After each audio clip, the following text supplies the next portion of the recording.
Welcome back to the Brahmin Word, and we are continuing to walk through the life of Peter. And today we are going to follow up that great confession slash proclamation of Peter about who Jesus is that we took a look at last week. But today we are going to walk through one of the times where Peter kind of just puts his foot in his mouth, so to speak. And so we're going to walk through that today. But as we're doing so, we're going to ask a big question. Why does Jesus use the name Satan here in verse 23? I think that's really, really important to look at. However, we're also going to really take a look at the fact that when we're called to be followers of Jesus, when we accept Jesus as Lord and Savior, we shouldn't expect life to be perfect and for it to be easier.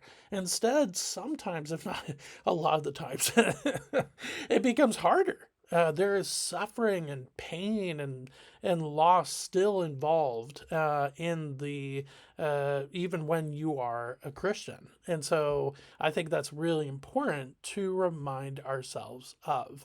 And so we're going to walk through all of that today. So turn with me to Matthew chapter 16. We're going to be looking at verses 21 through 23. But let's start in verse 21. From that time, Jesus began to show his disciples that he must go to Jerusalem and suffer many things from the elders and chief priests and scribes, and be killed, and on the third day be raised. All right, a lot going on here. So, first off, the phrase from that time, that is going back to Peter's proclamation in Matthew 16 as well. So it's not like it's the immediate context when it comes to time, but is the immediate context when it comes to sequence in Matthew chapter 16. So I think that's really interesting, as we'll see, because Peter kind of drops the ball a little bit. We're going to see how and why that's important, even though we kind of touched on that a little bit last week on Thursday. But still really, really interesting. But the other thing that's interesting here, too, in verse 21, is just the fact that this kind of resolves or answers, probably, it really answers the question that some have asked. Did Jesus know the mission? Was he aware of the mission and the purpose that he was supposed to do here on earth ahead of time? Or was it just something that he was aware of the night before, like the night before his arrest or on the night of his arrest when he was in the Garden of Gethsemane praying to the Lord? And the fact that he foretells his death and resurrection, not just once here in this passage, but actually multiple times in the Gospels, I think really shows that this mission and purpose to live the perfect life, to die by crucifixion, and then to be raised from the dead, was not something that just came up really just suddenly while Jesus just happened to be on earth. No, this was in absolutely God's mind and heart before time began. And so I think that's really, really cool to see with Jesus foretelling his death and resurrection. But now Peter has to respond. So Peter does. Verse 22. And Peter took him, Jesus, aside and began to rebuke him, saying, Far be it from you, Lord, this shall never happen to you. All right. So when it comes to the disciples and when they make mistakes in the Gospels, and in the books of Acts too, but mostly the Gospels. When they make mistakes, we go really kind of just a little bit hard on them at times and go, oh, why would they think this? Why would they do this? Why would they say this? And totally, I get it, right? In our day and age, in our context, when we're just reading the Bible, we kind of have that mindset. But in this day and age, when you hear from somebody who was just proclaimed to be the Christ, the Messiah, the anointed one, as we looked at a couple weeks ago when we broke down that word Christ or that title Christ, and the fact that he is the Son of the living God, you would think that would absolutely cause them to go, wait, what a second? Wait, hold on. Did you say you're going to be killed? I think that is extremely just out in left field for them because they are expecting the Christ, the Messiah, the anointed one to be the one who sets them free, but not spiritually, but physically. I think they are absolutely thinking that the Christ is going to be the one who gets rid of the Roman Empire, or at the very least, allows Israel to get rid of the Roman Empire out of Israel. I think that's what they're thinking when they think of the title Christ or Messiah. I think that's what they're thinking. So to hear that he's going to be kind of just easily turned over to the elders, chief priests, and scribes and then be killed, yeah, I mean, there is that phrase, and on the third day be raised.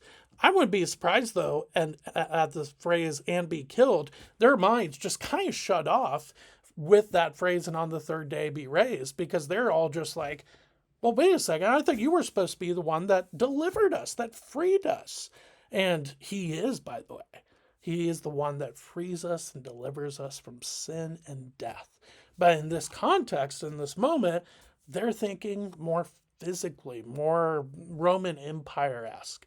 That's what they're thinking of. And so, yes, it's easy to kind of be like, oh, what were they thinking? But that's kind of the shoes that they're in. And I think that's important as we look at their responses. But don't get me wrong, I'm not also saying that they're fine and responding that way either. The reason why Jesus rebukes Peter, which he does in a second, is because Peter is rebuking Jesus, which first off, that doesn't happen very often with disciples and their rabbis. And so this would be very uncommon for a disciple to do this to his rabbi in that day and age. But at the same time, it's also just this, hey, this will never happen to you, Jesus. Really just kind of giving him a, hey, you may think this is the plan, but this shouldn't be the plan. And so I think that's kind of what Peter is getting at when he mentions, far be it from you, Lord, this shall never happen to you. But now Jesus responds, but he, Jesus, turned and said to Peter, this is verse 23, get behind me, Satan. You are a hindrance to me, for you are not setting your mind on the things of God, but on the things of man. All right. This is big. Like, this is really, really a big response from Jesus to Peter. So first off, we have to talk about the name Satan that's brought up there. What does that actually mean? Does it mean that Peter is possessed by Satan and Satan said this through Peter? Does it mean that Satan is just kind of around Peter, inspiring him to say this, but more so like he's on his shoulder, like those cartoons where you had the devil on one shoulder, then you had the angel on the other? Is it kind of like that? And Satan is whispering to Peter, hey, say this, like, far be it from you, Lord, this shall never happen to you. Is he saying it like that? Or is it really just Jesus is calling out this trying to swerve Jesus away from the purpose and the mission that God has given to him? And so let's break that down. First, is it possession? No, it's not. I think Luke 22 really kind of answers that for us, because Luke 22:3 shows you what it would look like in a writing standpoint if Satan had possessed Peter. It would have read like Luke 22:3. Then Satan entered into Judas called Iscariot. So if he had done this with Peter, it should have said, then Satan entered into Peter, and then he said, and then he rebuked Jesus. But that's not here, and that's not meant to be here. So for me, possession is off the table. Now, therefore, it comes down to really kind of two options here. First, is it, Satan just kind of whispering in his ear? Or is it Jesus really seeing that this is kind of a play to maybe change the purpose and mission that Jesus has been given. Uh, for me, I think it's the second one. I think it's absolutely the second option. And here's why. For me, the the verses, or sorry, not the verses, the sentences that follow up this big statement, "Get behind me, Satan," really shows this. First, you are a hindrance to me. The word there for hindrance can also be translated as stumbling block.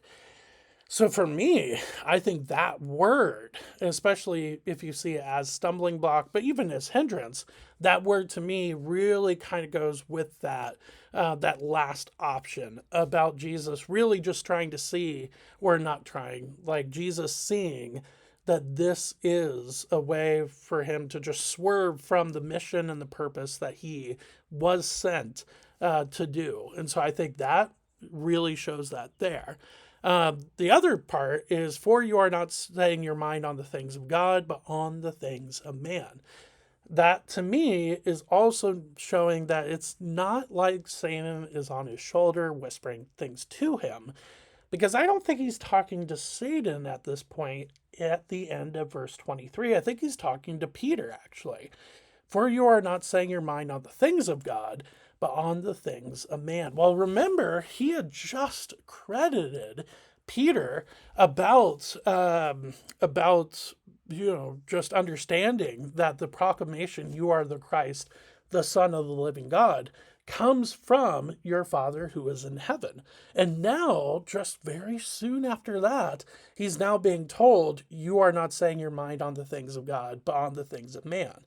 And he's not doing that to show that he's questioning now the statement, "For you are the Christ," earlier on, but he's going to show that, look, there are times and moments where you are really just going to be wondering what God is up to. And then there are moments that God is going to make things clear to you. I think that's really, really interesting to see. The third reason why I think this is not, Satan doesn't actually have anything to do with this, is the word Satan itself.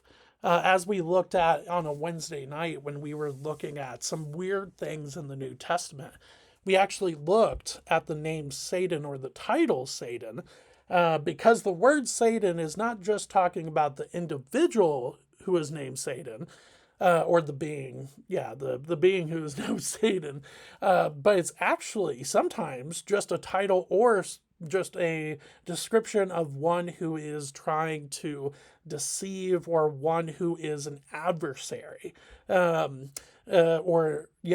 who is trying to be a stumbling block or a hindrance. Well, boom, there it is right there.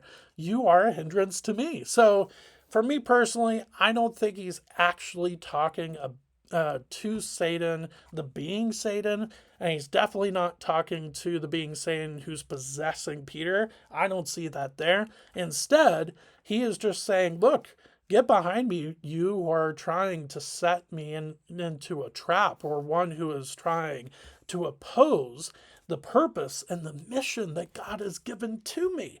And you should want me to go through with this, because it is going to open the opportunity for you to spend eternity with me." And I think that is really the reason why Jesus calls or mentions the name Satan here in verse 23. It's not because Satan's actually there or Satan's possessing Peter. It's because Peter is being like a stumbling block, or like an adversary to the purpose and mission that Jesus was sent to do. And then finally, it really just kind of reminds us too that the Christian walk is not supposed to be easy.